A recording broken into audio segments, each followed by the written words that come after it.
नमस्कार। पिछले कुछ महीनों से बिटकॉइन का नाम हर किसी की जुबान पे छाया हुआ है। आपको ये जानकर हैरानी होगी कि साल 2020 जहां एक और मातम और परेशानियों से भरा साल था, तो वहीं दूसरी ओर बिटकॉइन ने इसी साल अप्रैल 2021 में अपना ऑल टाइम हाई अराउंड $65,000 बनाया, जो कि इंडियन रुपीज में लगभग 47 लाख रुपए के बराबर है। इस वीडियो में हम आपको बिल्कुल आसान तरीके से बिटकॉइन के बारे में A to Z पूरी जानकारी देंगे, जिससे बिटकॉइन के बारे में आपके सारे कॉन्सेप्ट्स शीशे की तरह क्लियर हो जाएंगे। तो आइए सबसे पहले समझते हैं कि आखिर यह बिटकॉइन क्या है जिसने चारों ओर हंगामा मचाया हुआ है।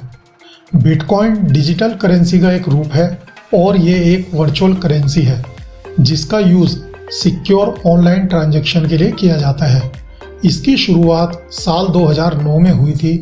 इसे क्रिप्टो करेंसी भी कहते हैं। क्रिप्टो करेंसी एक प्रकार की डिजिटल करेंसी होती है जो क्रिप्टोग्राफी का यूज करते हुए सिक्योर ऑनलाइन ट्रांजैक्शन को सुनिश्चित करती है। फिजिकल कार्ड जैसे क्रेडिट कार्ड या डेबिट कार्ड की तरह बिटकॉइन की कोई फिजिकल फॉर्म नहीं होती। ये तो मुख्यतः 0 और 1 की सीरीज के रूप में होती है, जिनको दुनिया भर के कंप्यूटर्स पर स्टोर किया जाता है। सतोशी नाकामोतो को बिटकॉइन शुरू करने का श्रेय जाता है, लेकिन सतोशी नाकामोतो कौन है ये आज तक एक मिस्ट्री है। जिस तरह रुपए की यूनिट पैसा और डॉलर की यूनिट सेंट्स है, वैसे ही बिटकॉइन की यूनिट सतोशी कहलाती है। बिटकॉइन सबसे पहली और सबसे ज़्यादा फेमस क्रिप्टो करेंसी है। आइए जानते हैं शुरुआत से लेकर अब तक कैसा रहा बिटकॉइन का सफ़र। अप्रैल 2011 में एक बिटकॉइन की कीमत $1 थी। 3 महीने बाद ही यानी कि जून 2011 में इसकी कीमत उछलकर $32 पहुंच गई। करीब 1.5 साल पहले बिटकॉइन की एक यूनिट की कीमत $10,000 थी, लेकिन पिछले 1.5 साल में बिटकॉइन ने इतनी तेज दौड़ लगाई कि अप्रैल 2021 में इसके दाम लगभग $65,000 तक पहुंच गए। इसका मतलब यह हुआ कि अगर 10 साल पहले आपने बिटकॉइन में $1 यानी कि करीब 74 रुपए लगाए होते, तो आपका 74 रुपए का वह इन्वेस्टमेंट बढ़कर करीब 47 लाख रुपए हो गया होता। आइए जानते हैं ऐसा क्या हुआ कि बिटकॉइन की कीमतों में इतनी तेजी आ गई। बिटकॉइन को लेकर लोगों में विवाद तथा अलग अलग विचारधाराएं हैं। ऑटो कंपनी टेस्ला के मालिक एलन मस्क ने पिछले दिनों क्रिप्टो करेंसी बिटकॉइन में $1.5 अरब का निवेश करने का प्लान किया था। यही नहीं, कंपनी ने यह भी कहा था कि वे आने वाले कुछ समय में अपनी कारों का पेमेंट बिटकॉइन में लेगी। इस ऐलान ने बिटकॉइन की कीमतों में पंख लगा दिए। इसके अलावा बड़ी बड़ी कंपनियां जैसे माइक्रोसॉफ्ट, ट्विटर, स्टारबक्स आदि बिटकॉइन को लीगल करेंसी के रूप में एक्सेप्ट कर चुकी हैं। आइए अब जानते हैं कैसे होता है बिटकॉइन का प्रोडक्शन। जैसा कि हमने पहले ही बताया था कि बिटकॉइन एक डिजिटल करेंसी है जिसका कोई फिजिकल एग्जिस्टेंस नहीं है, लेकिन इसका मतलब यह नहीं है कि इसका प्रोडक्शन आसान है। बिटकॉइन को बनाने में काफ़ी मेहनत और एनर्जी लगती है। बिटकॉइन को माइनिंग के प्रोसेस के द्वारा एग्जिस्टेंस में लाया जाता है और इसमें काफ़ी इलेक्ट्रिसिटी की ज़रूरत पड़ती है, जिससे इसके प्रोडक्शन की कीमत काफ़ी बढ़ जाती है। जो लोग बिटकॉइन की माइनिंग करते हैं उनको माइनर्स के नाम से जाना जाता है।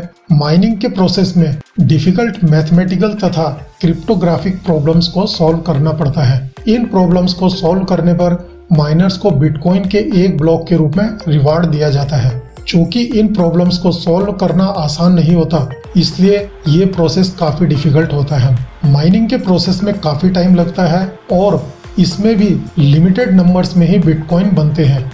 क्योंकि बिटकॉइन की सप्लाई लिमिटेड है, इसी वजह से इसकी डिमांड में लगातार बढ़ोतरी हो रही है और लगातार इसके प्राइस ऊपर की ओर जा रहे हैं। इसके अलावा बिटकॉइन के लिए मार्केट में बहुत ज़्यादा कंपटीशन है, जिसके कारण इसकी कीमत में बड़ी तेज़ी से बढ़ोतरी होती है। हालांकि अब लोग अन्य प्रकार की क्रिप्टो करेंसी जैसे इथेरियम, स्टेलर, रिपल आदि की तरफ भी आकर्षित होने लगे हैं। अब सवाल यह उठता है कि क्या आप भारत में बिटकॉइन खरीद सकते हैं?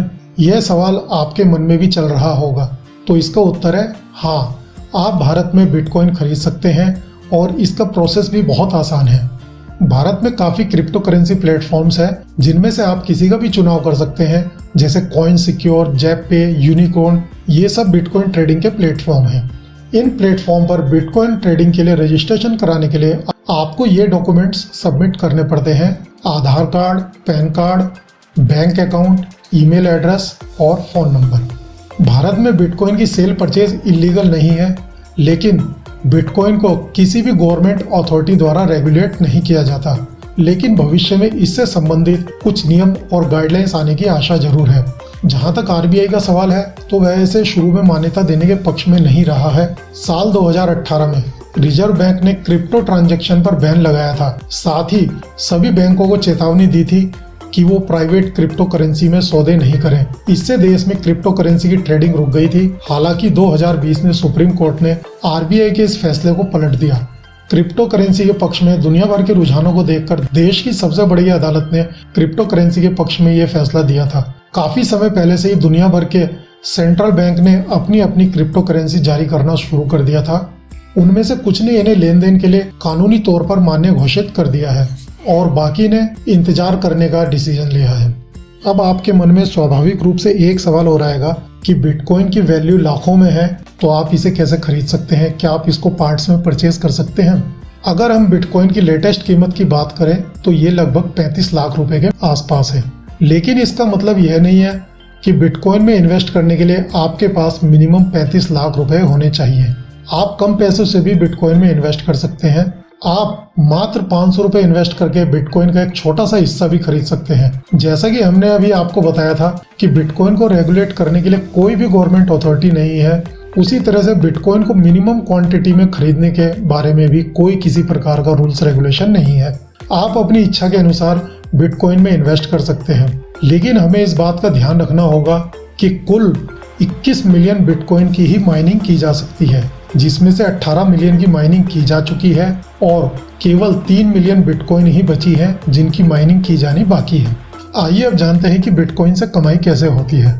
जैसा कि हम सब जानते हैं, इन्वेस्टमेंट का मूल मंत्र है पेशेंस।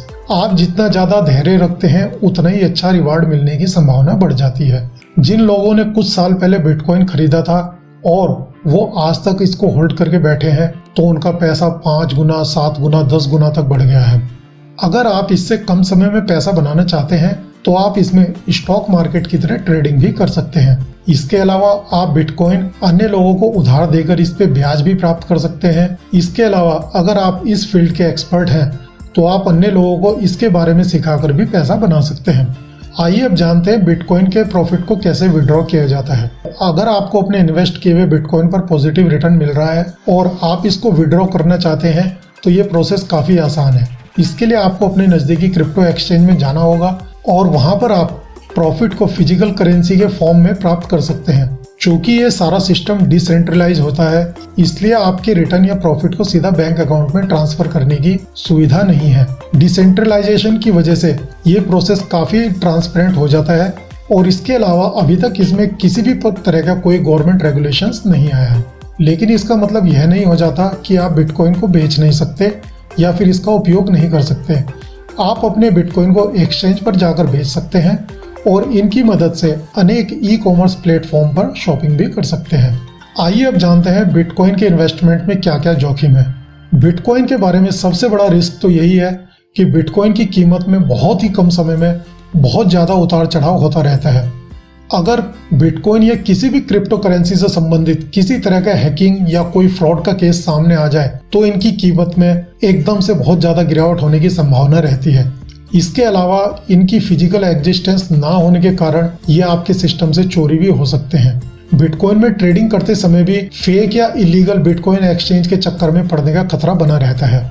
तो अब निष्कर्ष ये निकलता है, बिटकॉइन की वजह से पूरे वर्ल्ड में करेंसीज को लेकर एक अलग ही मुद्दा छिड़ गया है। हर कोई बिटकॉइन में इन्वेस्ट करके रातों रात अमीर बनना चाहता है, लेकिन हमें इसके रिस्क के बारे में भी प्रॉपर जानकारी रखनी चाहिए। इसकी कीमत में होने वाले उतार चढ़ाव आपको भारी घाटा भी करवा सकते हैं। इसलिए आपको अपनी कैपेसिटी और रिस्क टेकिंग एबिलिटी के अकॉर्डिंग ही बिटकॉइन में इन्वेस्ट करना चाहिए और इस पर क्लोज आई रखनी चाहिए, क्योंकि ये एक दिन में ही 10-10, 15-15, 20-20% का फ्लक्चुएशन दे देती है। तो इसलिए अपने रिस्क के अकॉर्डिंग ही आप बिटकॉइन में इन्वेस्ट कीजिए।